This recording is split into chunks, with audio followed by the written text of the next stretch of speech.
As we've been going through this series in this last quality for RPG Elite philosophy, I've been talking about these different levels of role-playing in tabletop role-playing games. And in the last video, I talked about how high-level role-playing is one of those things that RPG Elites strive to get better at. Well, today I'm going to talk about another level of role-playing that often gets lost in the shuffle and sometimes just outright ignored. But RPG Elites do not ignore it, and they strive to become better at it. Even some who are not RPG Elites, who have RPG Elite-ish qualities, they realize the importance of this level of role-playing. So we're going to get into that today. But before we do, got to say what's up to all my peeps out there. That's my leets and my geeks and my nerds. And also the LEET Squad. What up? Hey, if you're brand new to the channel and you have no idea who all of those people are, you're a greenie, and I want to welcome you too, because this is RPG Elite, y'all. This is a place where we put the RP back into RPG. How do I do that? Well, I give you tools, tips, tutorials, and real talk. And this one kind of falls into the area of real talk, but it's different. It's kind of real talk, instructional, kind of more instructional or informational. Let me add this caveat while I'm on that line of thinking. This is for RPG Elites. This is what RPG Elites think. And these are some of the things RPG Elites will do in order to become better at this. But this is not meant for everybody across the board. So this is not ubiquitous. So if this is something that you're going to say no to, obviously this is not for you and you're not RPG Elite. Or at least in this particular quality, you're not RPG Elite if you don't think that it's important. RPG Elites think it's important, and I am explaining this from an RPG Elite perspective. Now I need to add that caveat because there have been some people who think that, you know, I'm trying to say that this is for everybody. Obviously it's not for everybody. It's for RPG Elites, hence the term and hence the name of the channel, right? All right, before we get into this quality or aspect of role-playing or level of role-playing, I want to invite you to become part of that LEET Squad that I just mentioned to you. A little different from everybody else. How is it different? Well, number one, these are people who are supporting the channel more so. They want to have a little bit more, be a little bit more involved or be a little bit more in the know in terms of everything that we're doing here at RPG Elite. One of the things that happens as part of the LEET Squad is you're automatically entered into our monthly giveaway. And also you get some other content that just will not show up here on YouTube. So there's other things that you can't do on YouTube. And then there might just be some other videos that I just don't feel like putting on YouTube that I'll just put up behind the scenes someplace else and give it to my LEET Squads. And also we're always will be building things, God willing. And as we add more perks, it'll only be for my LEET Squad. I'll mention it here on YouTube, but it'll only be for those who are part of the LEET Squad. So how do you become part of the LEET Squad? Simple. Very simple. There's a link down in the description below. It is the first link that you will see. It says LEET Squad sign up.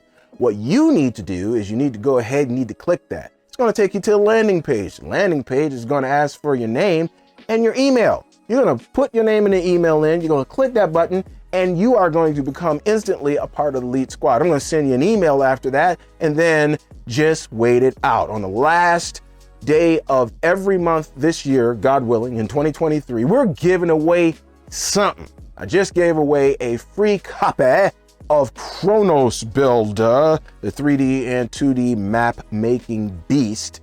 So if you want to get in just on that, go ahead and sign up down in the description below. Let's get into the second aspect of what RPG Elites strive to get better at in this level of role playing. And what we're going to do after that is I'm going to see you on the other side with the question of the vid. As always, so let's roll 'em.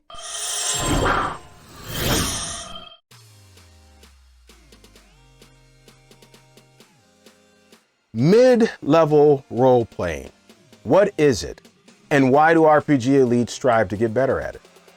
Well, in a nutshell, mid-level role-playing is the use of description and employing it to give powerful, impactful visions in the mind for everyone who's at the table. For the GM, he might be, or she might be, describing a location, an NPC, or even an object. For a player, it might be how their player looks, their expression. And that's especially true if you're doing a virtual tabletop environment. Or it may be, what do their clothes look like? Or it may be what they're thinking. All of these things fall into the area of mid-level role-playing. Now, it doesn't mean that you have to give long and flowery descriptions for everyone. No, because that gets old real quick. What it means is that you have a strong grasp and command of language, whatever your language may be, and you use it in the most impactful way possible, so that when it comes to your turn around the table to add to the collaborative storytelling effort, when all eyes are on you, you take it seriously and make it as interesting as you possibly can with your description. So let's take a look at two different branches of mid-level role-playing that just about everybody in role-playing, to be quite honest, you guys should be focused on when it comes to your description.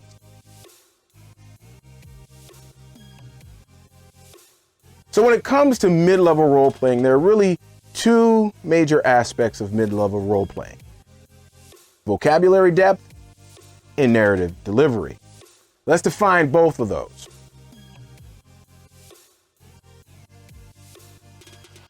Vocabulary depth is focused on the words that you use.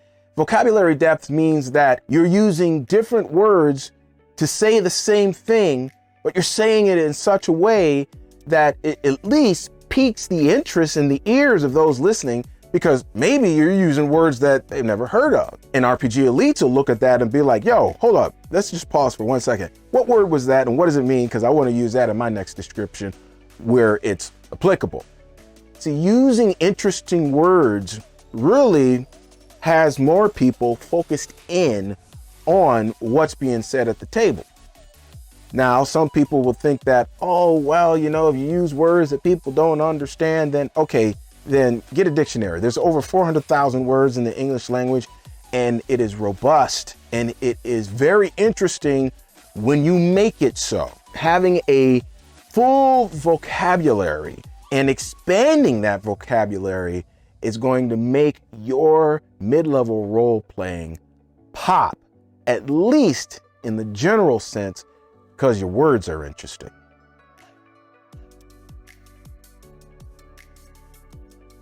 Now, even though I just got done talking about how vocabulary depth is important, narrative delivery, I would say, is probably more important than vocabulary depth.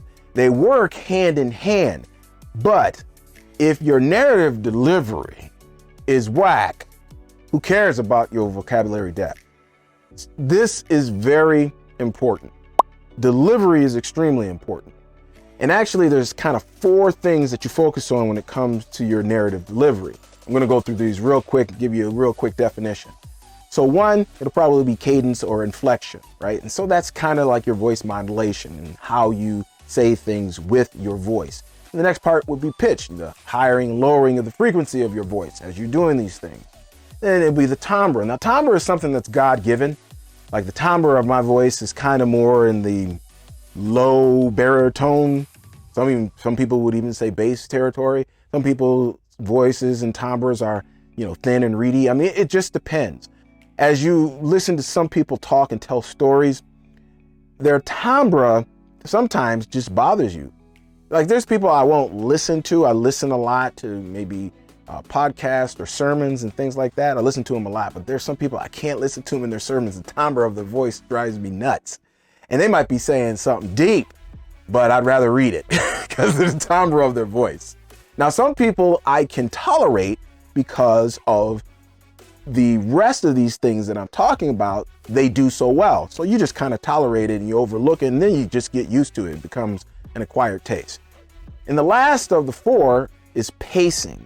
how fast you say something and then how slow you might say something. And all of these things, when you're delivering your descriptions and doing your mid-level role playing, they are important and they add zest and life to your descriptions. As a matter of fact, I think that banal descriptions are a bane of tabletop RPGs. I have been in gaming stores, been the guy on the outside looking in type of deal, just kind of seeing what's going on as people are sitting around the table playing a tabletop RPG. And my gosh, I want to run for the hills. And I'm sure that there are many people who want to run for the hills after standing there for just merely minutes because of the vapid nonsense coming out of their mouths, especially when it comes to their descriptions. It's not even a focus at the table. It's anemic, boring. Why in the world would anybody be attracted to that? So if you're going to be doing that stuff, please don't do that within a very public place. The only reason why I say that is that you could be the catalyst that pushes people away from tabletop RPGs because your whole experience and what you're giving off to other people is, I don't care, and it's kind of boring and nobody gets interested. And that's what they think tabletop RPG sessions are about. Let's not give us a bad name. It's hard enough being a nerd in this thing.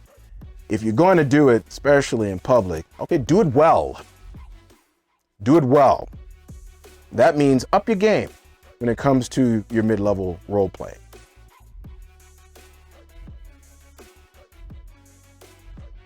What are some things that you can do to up your game in mid-level role playing?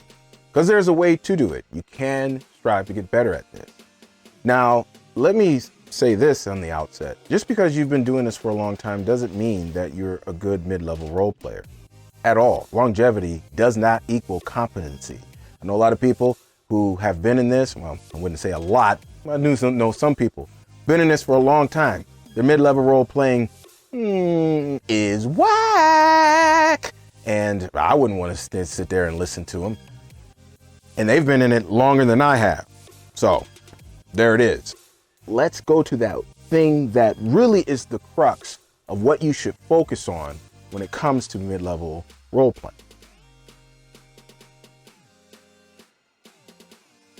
You got to engage the senses.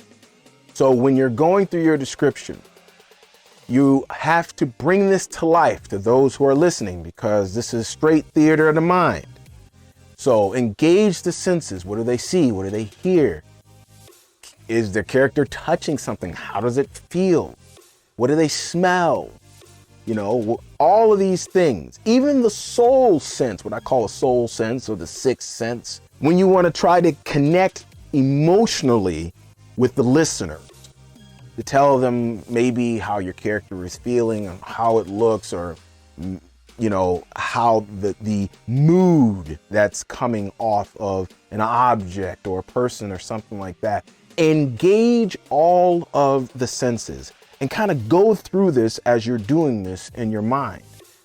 If there's no touch, don't worry about it. Don't focus on that, but focus on the things that are there.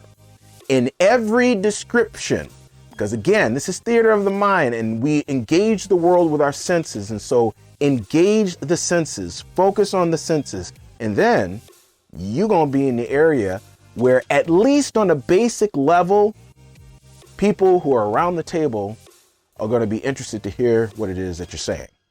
And that's the point, folks, because the first people who are being told the story is those who are around the table. So let's make it interesting for everybody because we're in this together when we're sitting down at a tabletop RPG session.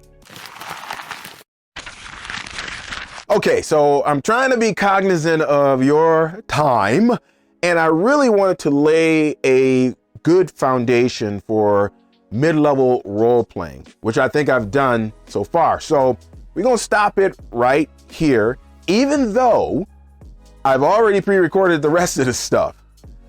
But in the next video on this, which will be the first Tuesday of next month, so be here, I'm going to talk about 6 different ways, 3 ways for vocabulary depth and 3 ways for narrative delivery, how to improve both and increase your proficiency when it comes to mid-level role playing. Y'all know how I like to do my RPG Elite quality videos. I want to let you guys just kind of ruminate for a second, think about it, do some comments below, all the rest of that. And then we'll get into some practical ways of making these things a little bit better. And this is, again, for RPG Elites. Of course, if you don't think that it's important and you like your games to have these lame duck descriptions and just keep on going, then go ahead, do your thing, because you're going to anyway. So, you know, I can't convince you that you're not RPG Elite, you're just not. Alrighty then. Hey, what do you think of the video, y'all? If you liked it, then give a brother a little YouTube algorithm love and crush the like button. And also, y'all, if you're new or if you've just been hanging around and you just haven't made the commitment, now is the time. Hit that subscribe button and the notification bell. It does help out the channel. It really does, because the more subscribers I get, more features and more things that I can open up for ya. Y'all didn't know that, did you? Yeah, those are the things that happen. And also, don't forget, hey, if you really want to get in on a little something, then be a part of the LEET Squad. Join today. Link down there in the description below. Let's go ahead with our question of the vid. Let's be brutally honest, because I got this one and next week's, or not next week's, but next month's video on mid-level role-playing. You got to be brutally honest with yourself. So the question of the vid is this. On a scale of 1 to 10, how would you rate your mid-level role-playing? On a scale of 1 to 10, be honest, not what you want it to be, but what it is. And this kind of segues us into the next video in the series. All right, y'all, let a brother do a snaggle puss. So exit, stage left. Hey, if you got a tabletop RPG session this week, then happy gaming, y'all. I hope it is a great, fantastic RPG Elite session. Me, got videos to make, got games to go over, know what I mean? But if you wanted to stick around and watch some more of these RPG Elite videos, then you can do so, because I got a whole bunch of them right over here. Understand what I'm saying? All right. Hey, I gotta go. So, peace, 5,000 leets, brother. I'm outie.